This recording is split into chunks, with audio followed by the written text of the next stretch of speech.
All right, what's up, everyone? We have a little special edition since Hunter Johnson here missed the 31 greatest horror movies of all time episode because of his internet going down. We wanted to go through and actually let him discuss what his top 10 favorite horror movies are of all time.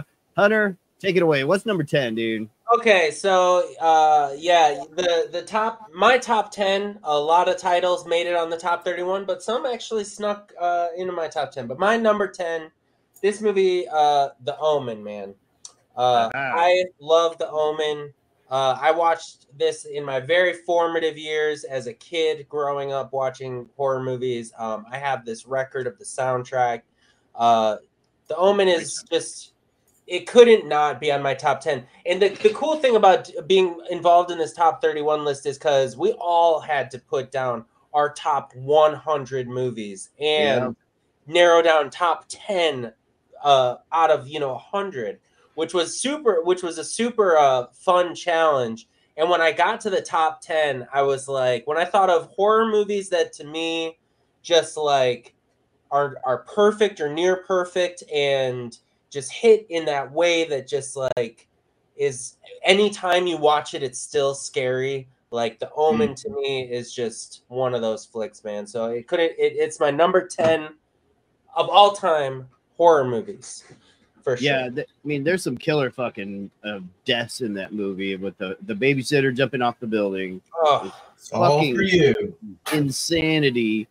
And then the piece of glass, the sheet, right here, the sheet of glass going off the fucking back of the truck. Oh man! And I remember being a kid when the photographer would print the pictures and they'd see like the mark on the picture. That freaked me out so bad. I was like, I don't want anyone to take a picture of me or anything.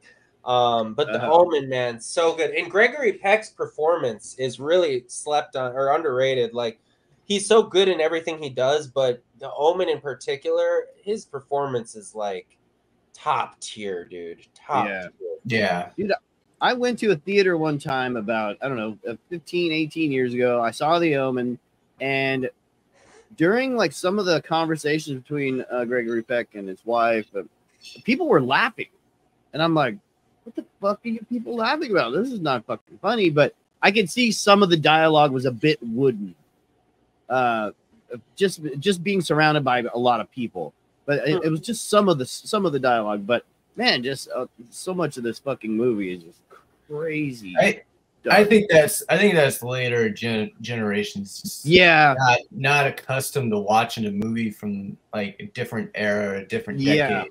It was a normal audience. It wasn't a horror audience. Yeah, they do. That used to be like a trend that you would see when you go to like the New Beverly at times when they would play older stuff, and it annoyed the hell out of me. But I mean, I'll tell you this: I grew up in a Catholic household. Like from kindergarten till high school, I was in Catholic school. This movie was like a documentary to me when I was a kid. This was there wasn't like me and my middle brother. It was like we would watch this and we were like, yeah, this is what happened. Like this is terrifying.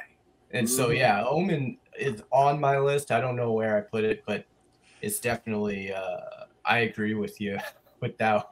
I agree with you 100%. Dude, it's a classic, man. I love it. And you know what? I even have a little soft spot for the sequels and the Lee Schreiber remake. But the original, man, it's Gregory Peck top form. Jerry Goldsmith's score is just absolutely phenomenal. It's number 10 for me, baby. All right. Hell yeah. I got the whole box set. Hey, but I have to ask you, I haven't seen it. There's a prequel that came out just recently. I have not seen it. I've heard good things about it, but I haven't seen it yet. But I intend to. Yeah. Cool. Yeah, man. Cool. All right, what's number 9, dude? All right, number 9, I'm going to a classic, an absolute classic. It's a banger for a reason. A lot of these are. I'm going with The Shining, man. Ah, nice. Yeah, I mean, this is it, right? Oh yeah, that's the one, right? I have that. Dude, pulling that up. Hold on, I got that one. Yeah, You have that movie? from Wings. Yeah, so good. good. Fuck, I should go grab it. The cool thing about the made for TV Shining is that apparently it's much more based on Stephen King's direct novel. It is, yeah. It's made for TV. It's absolutely fucking goofy, dude. I watched it not too long ago, and yeah, Homeboy from Cheers is in it. It's not anything remotely similar to what Stanley Kubrick put together, but it is a lot of fun, man. It's made for TV. The Shining trash. It's good. Yeah. He hated Kubrick's version. Mm-hmm. Yes. Yeah. Well, Stephen King fully signed off on this version. Yeah, I mean, because Mick Garris had already done a few of his. Mick Garris is a good guy, so yeah. I've seen this once, and I have not. I actually like it. It is a guilty pleasure. Like it's I've read the book The Shining and seen both adaptations, and they're all enjoyable for their own reasons. But But yeah, no, I mean top 10, The Shining. It's enough said, man. It's yeah. Do you go down the rabbit hole like the documentary? Room 237? I love Room 237. I do believe that a lot of Kubrick's choices had. There's just so much to dissect in it, and it's like one of those things where, as a filmmaker, like I could never imagine that my work would get dissected to the level that, say, Stanley Kubrick, his work's been dissected to. So it's like funny to think like how much of this is like was intentional, or how much of it is just people looking at it and just seeing what they want to see.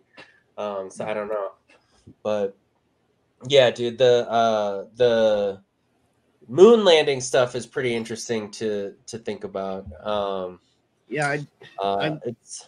I knew a security guard that worked at CBS, and he claimed to have been at the filming of that with Stanley Kubrick.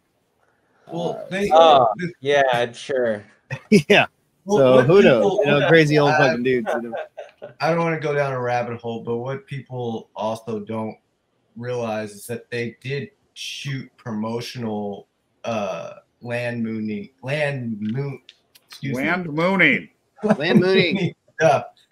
of them, for when they were going to go to the moon. So there is, of course, there is footage of them shooting promotional stuff. I don't know. I'm not going to go down that rabbit hole. I believe we went to the moon, but I'm in the minority these days, I think. Because we don't go back anymore. So that's the problem. Is that whole new rabbit hole? The moon's fake, doesn't even exist. Yeah, not a thing. There it is. I heard it's made of cheese. Yeah, and that's the truth, and they don't want us to know. The Earth is a cylinder now. Yeah. Anyways, The Shining, fine fucking flick. Good pick. Yeah. Hunter. What's your next one, Hunter? It's got to be top 10. All right, so this movie number 8 for me is Night of the Living Dead, the original, George Romero classic. This is one of two movies that when I've watched it for the first time, I had to stop it and collect myself and then continue watching it because it scared me so fucking bad. I threw it on at with my buddy on Halloween night. He fell asleep like right when the movie started, and I was watching it by myself at night. And when the power went out at the house and the zombies cut the power to the house, I said, nope, and turned that shit off and fucking wait till the next morning to finish it because I was so spooked, man. Night of the Living Dead, it's so scary. Like, I think that all three, The Shining, The Omen, Night of the Living Dead, almost all these movies I'm going to suggest are in my top 10 are just scary movies. Like, it's impossible to not watch this movie and be disturbed, horrified, scared out of your wits, man. There's so many gruesome scenes. The daughter in the basement, the naked zombies walking around, and then shooting them in the head. It's just it's a brutal movie. It's like really, really gnarly, man. Night of the Living Dead is a classic. I mean, it's one of my all-time faves.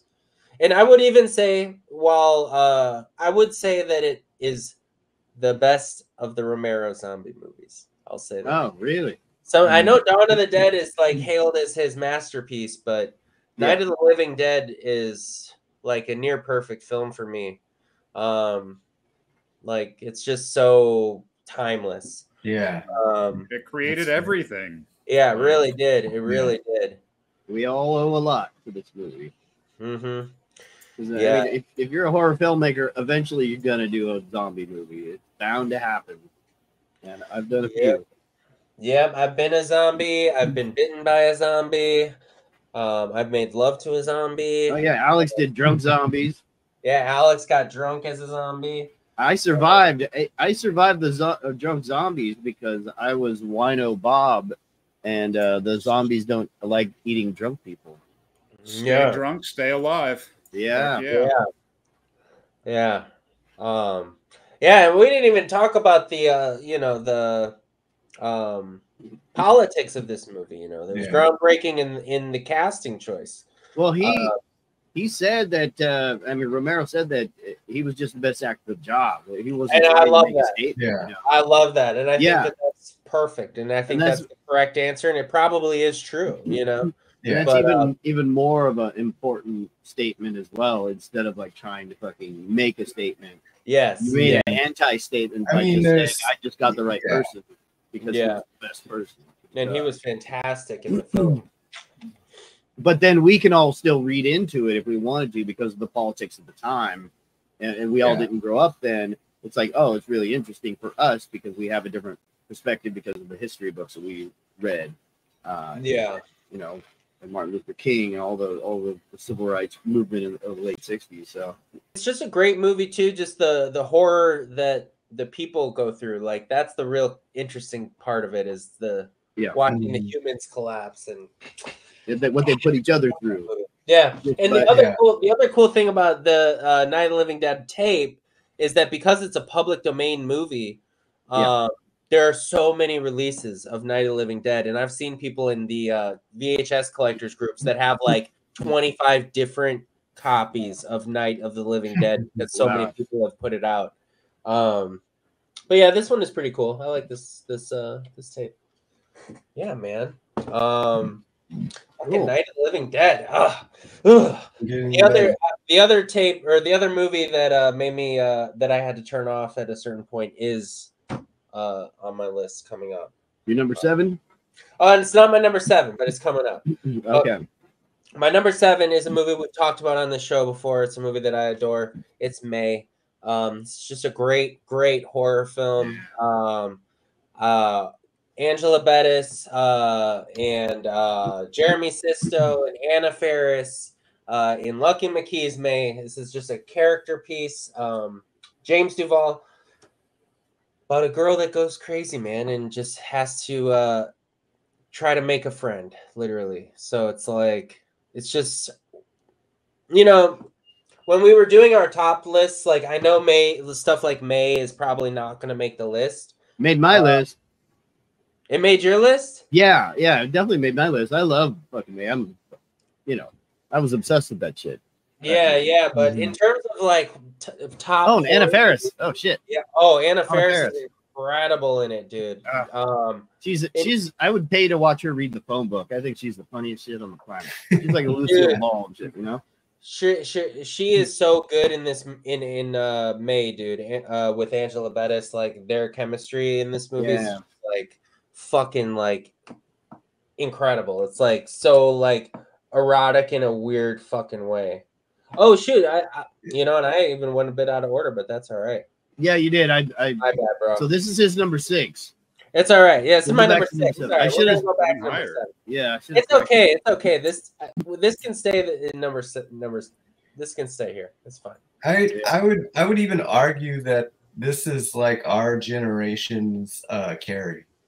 Like it's something that it had those vibes when it came out, and It really did, dude, and it's funny you say that. You know, Angela Bettis played Carrie after. Oh yeah, a couple years later in the Made made for TV. Oh, it wasn't Carrie 2. It was the remake, right? It was the made for TV. Yeah. one. But I bet you it's because of this movie. Oh, absolutely, dude. Yeah. Absolutely. Yeah. But yeah, this was just a super influential movie for me too. Like as a filmmaker, like this just checks every box of movies that I typically enjoy. You know, watching a character self-destruct is just fascinating to me, and in May it's just great. It's great. Yeah. Hey, you know what? Let's watch the trailer. I wanna. Oh yeah, watch it. When you meet someone, The trailer's goofy as you know fuck. how when you meet someone and you think you like them, but then the more you talk to them, you see parts you don't like. Everyone always thought May was different. Jesus, what are you fucking home video fucking trailer. relaxing? Doesn't it hurt? Ow! You crazy bitch! But really, she was just misunderstood. I need a real friend. Someone I can hold. Don't be mad. Then, one day, May met Adam. Hello? The boy I saw today is different. So what do you do, May? I work at the animal hospital. When I left for vacation, my dog had 4 legs. Can't sew it back on, can you? I could. Some people think it's kind of gross. I love gross. Really? And she thought This he liked trailer her music just is the so- way she was. Yeah, what the fuck is this? Yeah. This is not the movie. May? No. This is weird. You like weird. Not that weird. But May's new friend turned out to be just like everyone else. I'm sorry things didn't work out between us. It just didn't feel right. So many pretty parts, no pretty holes. So May decided to make a friend of her own. I need more parts. You have a beautiful neck. I love your tattoo. Can I get a few more measurements? I love your hands. You have really beautiful legs. You're gonna look perfect.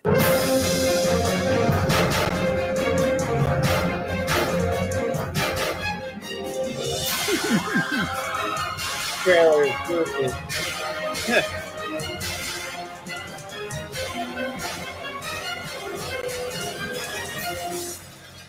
May. And those motion graphics, man. Where that motion? Look at this fucking early 2000s motion graphics, man. Ugh. But yeah, I guess I should have pulled up the fucking theatrical. Yeah, probably did it get a theatrical trailer? I don't know. That's I mean, that's did it the go to the trailer I've theaters? seen. I don't No, think. I think it wasn't it straight. Yeah, straight to DVD. or Yeah. something. Yeah, it must have been. But I mean, we all fucking knew about it. Oh no, it did. It went to the box office, unsuccessful at the box office, Mm. and it's considered a unfortunate. cult classic. All It's of us definitely horror kids fucking funny. knew about it. Like we all 100% knew about it. It's definitely found its audience over time, and continues to inspire people. Man, it's a great film. I It's did. a It was great film. edited by Ryan Johnson. Yeah, that was something that was interesting. And look at the career he's had. So, And it's so funny that because that trailer is, I'm not trying to dump on it, but the trailer is cut so goofily that like Yeah. it doesn't match at all the tone of what May is. Yeah. Lionsgate probably was like, all Yeah, right, Lionsgate- this didn't make us any fucking money. We just waste all this money trying to put it in theaters. Yeah, Give us this fucking cutesy thing, and hopefully someone is going to think that it's kind of a cutesy Yeah, thing. But the ending of the 100. trailer is like, oh, that's kind of a thriller. yeah. They turned it up a little bit, but man, yeah, It's a great movie though. It's on my top 10 for show. Like it's great. It's a great. So if it movie. weren't for May, Ryan Johnson wouldn't have fucking fucked up Star Wars. Star Wars. Maybe, yeah. Who knows, man? Who knows? Damn, I May- loved Ryan Johnson's Star Wars, so I'm Yeah, not gonna no, that go shit was there. awful. The worst. Nah, bro. It Worst was the shit best ever, dude. one. It was the best Fucking, one. fucking up Luke Skywalker. My next movie I don't have on tape, but it is called Calvaire, The Ordeal. It's know this one. directed by Fabrice DeWaltz. It is it's just a fucking good movie, dude. Yeah, I've never seen this. Oh, dude, it's so good, and it's like I don't know where you can even watch it, to be honest. I have it on DVD, but it's basically, it follows a singer whose car breaks down in the middle of the woods, and he ends up meeting an innkeeper. And he goes to this innkeeper, and the innkeeper is insane. And slowly the innkeeper becomes convinced that Mark Stevens is actually his wife that left him, you know, who knows how long ago. Yep. And it becomes a very, very disturbing captor movie in this very weird town. The movie's in French, so it's subtitled, but it has very cool like Texas Chainsaw Massacre vibes, and also this kind of surreal experience that you go through with this guy. And I will also say it's very graphic. It has some pretty gnarly sequences in it. And okay. Oh my gosh, dude, it's just so fucking intense. And yeah, it's, you know, it's another psycho killer movie. There's a very like the scene that it's most known for is this dance sequence that's just incredibly simple but incredibly disturbing at the same time. You should pull it up, Christian, and play the sound on it if you can. Oh, really? Okay. The dance sequence from Calvert, it should probably pop up. Yeah, but it's just a fucking cool. This is like the one musical moment in like, I don't think there's any music in the movie aside from like this scene, aside from music that actually happens live on screen. Mm-hmm. Okay.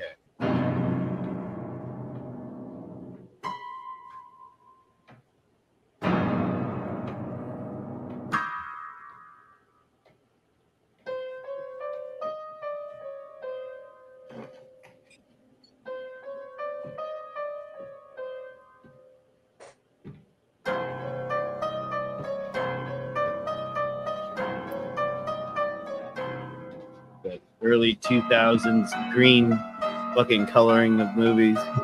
Yeah.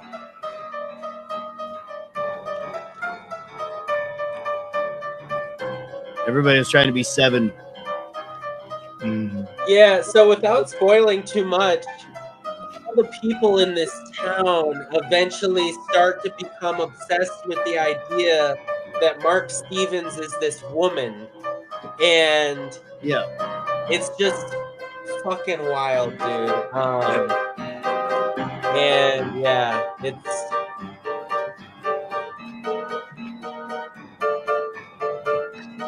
it's so goofy, and taken out of context, you're probably like, "What the fuck is this?" But when you watch the movie, your jaw's gonna like hit the floor, dude. Oh, really? Like once you see all the lead up to that, you know what I mean?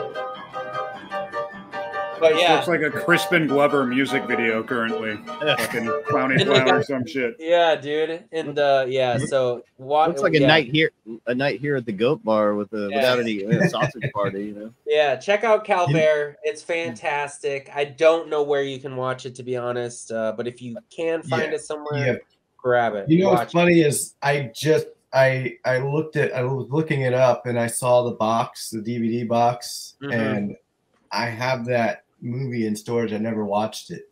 Oh, really? Yeah. Oh, next time you're at your storage, dig that out. Pull it out.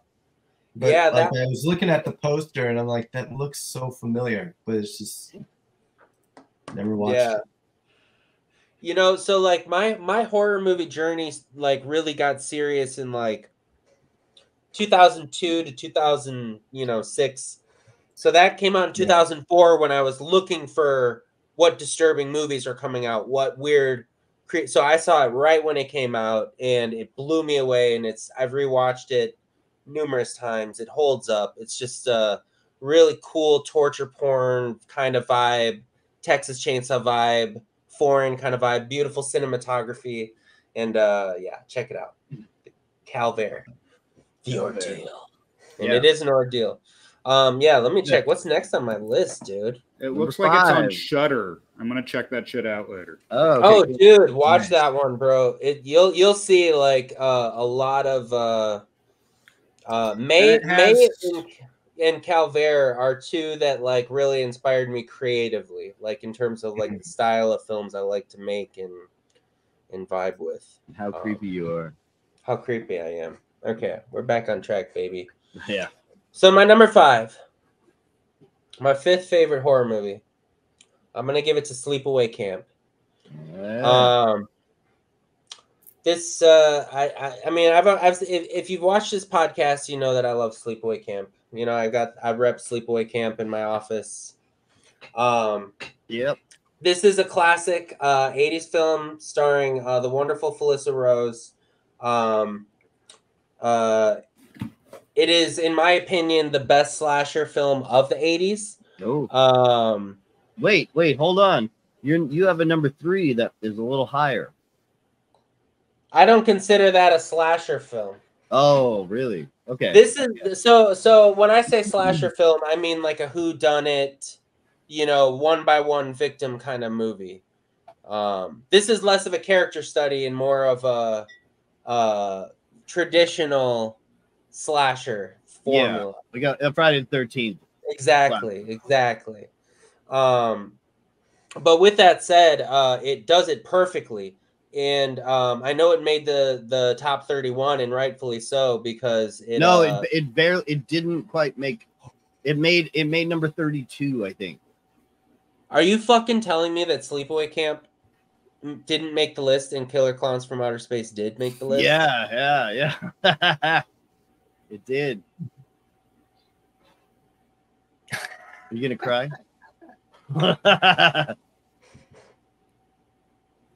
I gotta process that.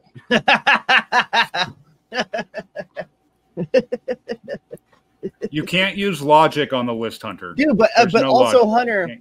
Hunter, Sleepaway Camp was higher than Friday the 13th Part 1, Part 2, and Part 4. Yeah, it should be higher than all of them. Yeah, but yeah, it was higher than all 1, 2, and 4. So you know, at least you got that. But it made number 32. So. There were a bunch of ties, but it just didn't based on because I think it was tied with whatever was number 31. I forget which one was 31. I'm not gonna like freak out or anything, guys. It's okay. Hey, don't freak out. Don't freak out. But yeah, it's you know, it's a great movie, man. Sleepaway Camp. It's Wonderful Kills. Wonderful Kills. It stars kids. It's the introduction of fucking Felissa Rose, who's just super great actor to play with, man. And yeah, dude, it's spawned multiple sequels that I also truly adore. I never include Sleepaway Camp 2 on my list of favorite horror films because it's just like ascends that. It's just my favorite movie. You know what I mean? I don't consider it necessarily horror but it's movie. Still your favorite horror movie. Because it's Sleepaway Camp is more of a horror movie than Sleepaway Camp 2. That's why I was wondering, like, where's your Sleepaway Camp 2 on this list? Sleepaway Camp 2 ascends the list, bro. Is it apparently you wrote about it in Nightmare in my favorite horror movie are books, but I don't know. Yeah. You don't claim it's a horror movie then? It's just so it's like the Beatles for me. It's just you just say Beatles are the best, and then okay, now my number 1 is this, right? Exactly. Okay. Yeah. For me, The Unspoken is the best one for you, and that's also for me when I was putting together my list of favorite favorite horror movies, the top 31 best horror movies of all time. I really took careful consideration into my intent when watching the movie. If my intent when watching the movie is to get scared, is to be scared, then that is a horror movie. You know what I mean? Whereas like you don't watch Killer Clowns from Outer Space to get scared or spooked. Maybe I don't know. You don't watch Sleepaway Camp 2 to get spooked. But they still have horrors in them. They still have horror in them, yeah, but they wouldn't necessarily I wouldn't say Sleepaway Camp 2 is a better movie than Sleepaway Camp on an objective reality list. Yeah. Now, I love Sleepaway Camp 2. It's my favorite movie of all time. It ascends the list to me.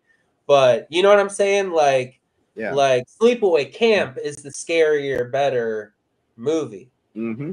But Sleepaway Camp 2 just happens to have found a special spot in my heart. Yeah, yeah. Does that make sense?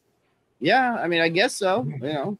Wow. I still, your number one should have still been Sleepaway Camp 2 then, I think. But no. My number one is deserving to be number one. Yeah. All right, I'm gonna keep going down this list. I got four keep left. going down. I got four left. I got four left. About this all day. Yeah, seriously. All right, and this is a tough four, and it really took a lot of thinking to get this four right, because I think it was always this four at the end for me. Number four, and this, I can't believe this is number four. That's fucked up. But John Carpenter's The Thing. All right. This is a movie you watch when you want to get scared. This is a scary fucking movie. Yeah. Every single time you watch it, it's scary. This is my all-time favorite movie to watch with people that have never seen it. So if you want to watch, if you've never seen The Thing, I want to watch it with you, because it's just such a great horror movie. Like, you know, it's the visual effects are incredible even by today's standards. It is John Carpenter's best film, in my opinion. Yep. And is the definitive sci-fi horror film, and in my opinion, one of the scariest horror films ever made. Yeah, the definitive above Aliens, because you talk so much on this show about aliens that yeah. No, the thing to me is just so scary. Like, when I think of horror movies, when I was watching this as a kid growing up, like, I was just fucking mortified. And I remember I would like beg my dad to watch this movie, and he's like, no, it's too scary, it's too scary. And finally, when I was able to, it just wrecked me, dude. And yeah, I love xenomorphs, I love aliens. But The Thing to me is, in terms of when I think of horror movies, I just gotta trust my gut. And The Thing is so scary, dude. Like The Thing is just, it's so scary. It's scary every time. Like that's important to me. Is like, is this movie gonna freak me out every single time I watch it? Then that's worthy of a top 10 list. And The Thing is just scary every single time. Yeah. And it's just so well crafted. The acting is perfect. You know, it's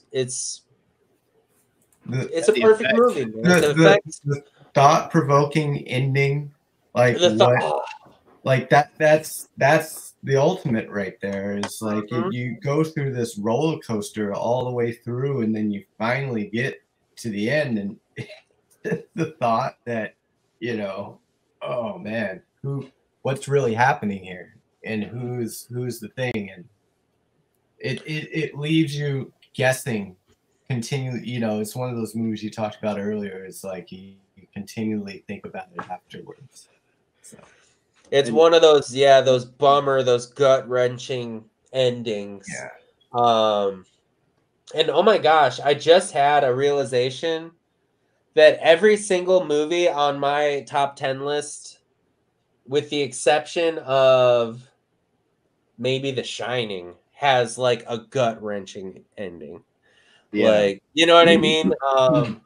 Well, The Shining has at least it's pretty gut-wrenching. Yeah, somewhat happy. They kind of get away. Yeah. But yeah, like The Thing is one of those movies that could easily be number one for me. For many reasons. This is one that I watched so much growing up, that really disturbed me as a kid, that really introduced me to horror in general, and one that I revisit frequently, a comfort movie. But that said, anytime I do have it on, I expect to be creeped out and spooked a little bit. Yeah. Cool. Yeah, man. Yeah, not a bad one. Yeah, and we talked about the effects on that for sure a lot. Yeah. On our 31 favorite horror, greatest horror movies of all time. Where was The Thing on 31? I don't recall. I think it was on high, right? Number 5 or 6? I think it was on number 4.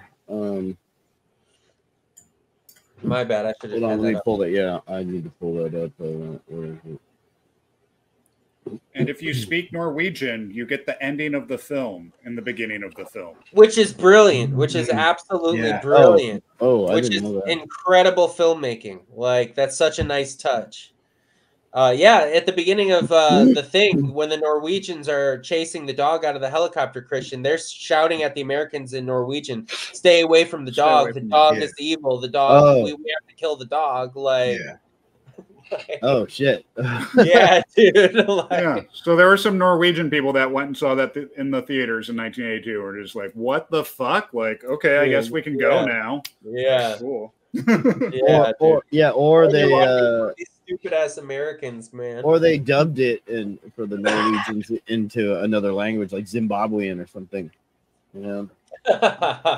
Right, but if they were on holiday to the States, they were just like, "Oh, I got this figured out." Yeah. Oh shit! Let me pull this guy down. Pull this off. Okay. Hell yeah! All right.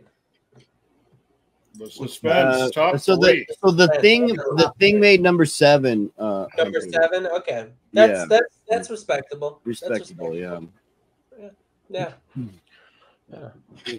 fucking hilarious, man. I'm not gonna get over Killer Clowns.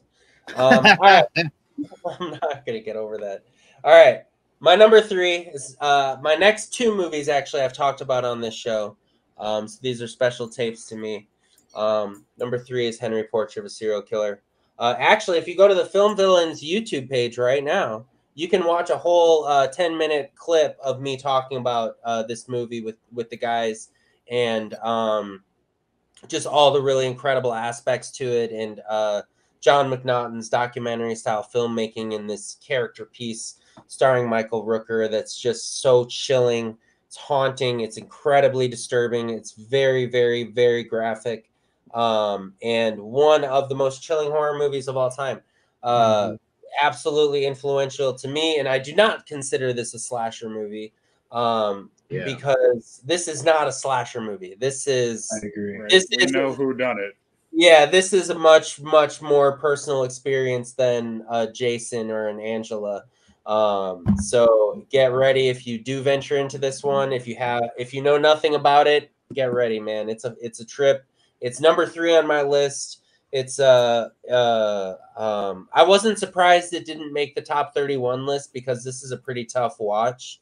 So it isn't necessarily high on everyone's like overall list, but that said, for me, this is a staple in my my horror world, and it's one that I never forgot, and just love this movie. It's just one of the best.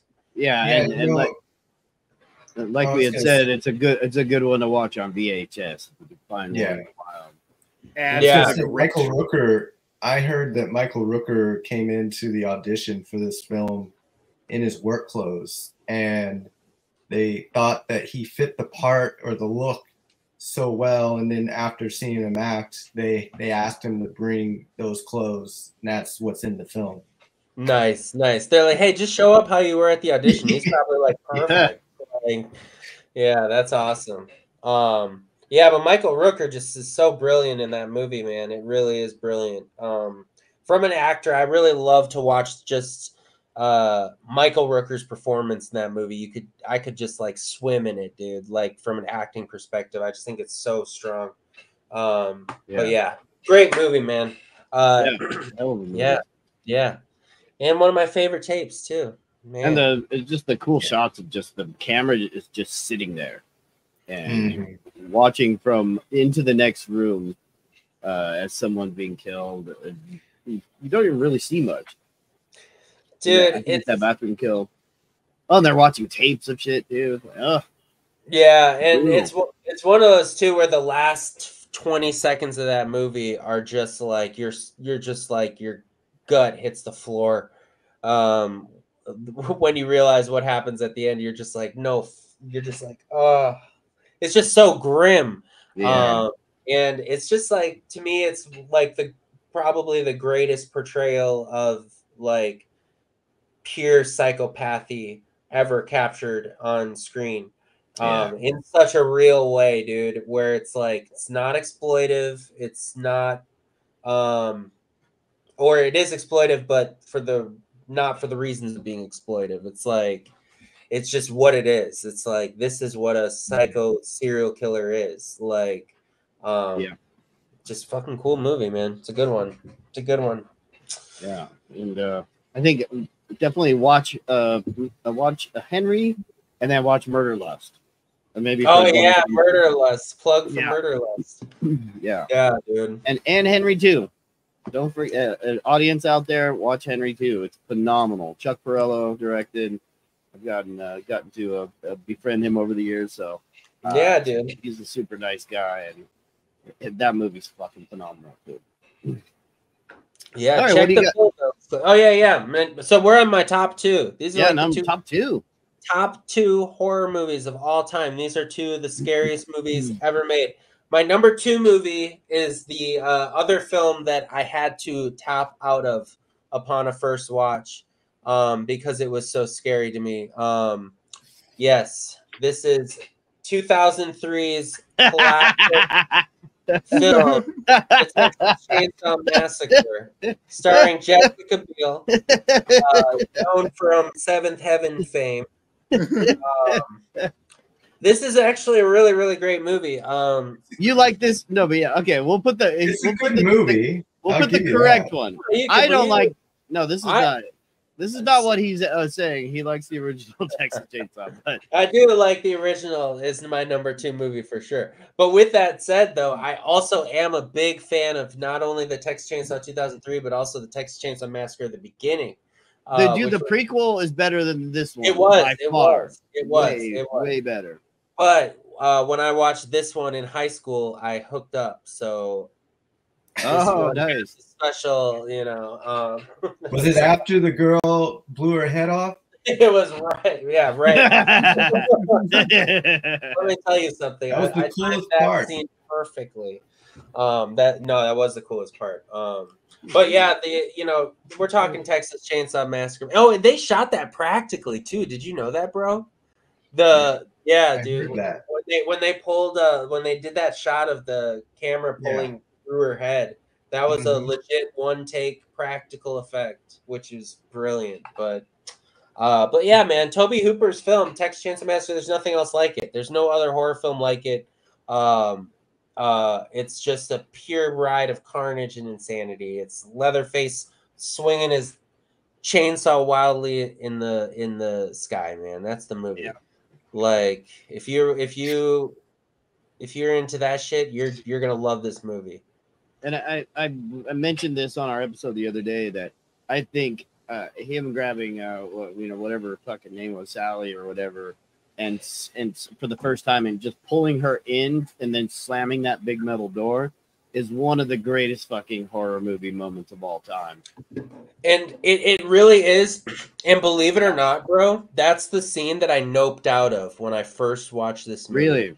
When I watched this movie for the first time as a kid, when I first got my hands on it, I plugged it in, watched it up until that scene, and when he fucking grabbed her and put her on the meat hook, I fucking got up, I hit stop on the fucking VCR. I said, nope, can't keep going. I had to collect myself for like an hour before I went back into it. And, wait, how old were you? Probably like 15, maybe. Okay. Somewhere around 14, maybe 13 to 16 range, somewhere in there. Yeah. It's that still door scene for me. Yeah. Door, man. And then you hear the music comes in, the rumbling, just Yes. Yeah. But it's Leatherface laughing for me when he's got the girl in his arms, and you can hear him laughing. Like as like a young kid, like getting into real horror for the first time. It's the dude. He grabs the dude. Wait, no, he bonks the guy on the head. No, he hits him in the head. With the hammer from the front door. And then she goes in to investigate. Yeah. There we go. Yeah, got it. And he busts out behind her. But yeah, dude, it's arguably to me the scariest movie of all time. Like I can't watch the Texas Chainsaw and not be disturbed or creeped out or enthralled with it. It's just captivating horror cinema. it's the best for a reason. And it was what? It was tied for #1 on our list, correct? Yes, it was. Correct. Dude, rightfully so, man. Rightfully so. Yes. Dude, this scene is just like so, and it kind of comes out of nowhere too in the movie. Like, yeah, it's so brutal, and it just like kind of happens. Yeah, fuck it. I totally thought he was grabbing the chick, but he grabs the chick later and pulls her in there. Yeah, is there a second door slam? Am I fucking tripping? Yeah, there's only one door slam in that movie. He comes out of the door when the chick is in there. He comes out of the door, the same door there. Yeah, she sees the tooth. And somebody take my horror card away. Yeah, free card. It's okay, bro. It's okay. But yeah, the Texas Chainsaw is #2 for me. It's just great. This is #1. It's time for #1. It's my favorite, the scariest movie, my top horror movie of all time is Black Christmas. Yeah. #1. The remake, right? You know, Hunter, did you see the show when I was saying arguably I know Alex is gonna hate me. I was saying you can compare this to Halloween, and I can argue that that's a better movie than Halloween. I would definitely argue it's the better movie. First, I would absolutely argue that's a better movie than Halloween. And it's a great fucking movie. Halloween worked really well for different reasons, but when I think of suspense slasher that's done right, that's not cheesy, that's not gratuitous, that's very scary, it's Black Christmas. I watched this movie every single Christmas Eve since I've seen it, which was probably 20 years ago at least. Really? Yeah, so I watch it every single Christmas Eve. It is to me, the sound design of this movie is what makes it so incredibly chilling and rewatchable. And I've taken personally a lot of inspiration out of the sound design of this movie, with layering of vocals and the Billy and there's all these creepy voices that are on top of each other on the phone, and the way that Billy is shot, how you only ever see a little sliver of his eye throughout the whole movie. And in the ending of this movie, oh my gosh, dude, it's like, it's another gut wrenching, like, what the fuck did I just watch? Like, bummer of an ending.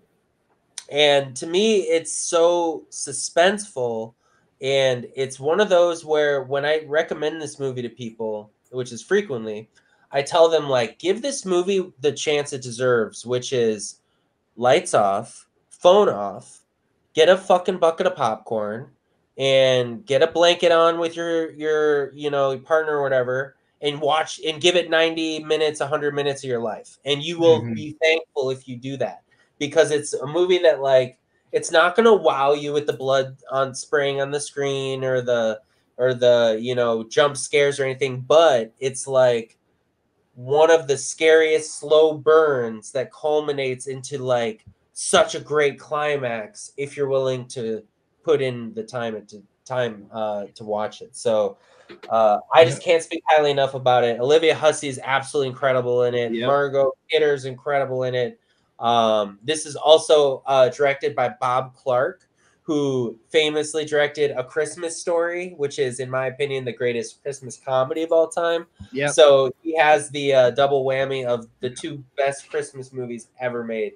And that's another great thing about this movie. It is a legit Christmas movie. Like, the Christmas theme is very prevalent in the movie, and so that's a little bonus. Oh god, that shot is so creepy with the music right there.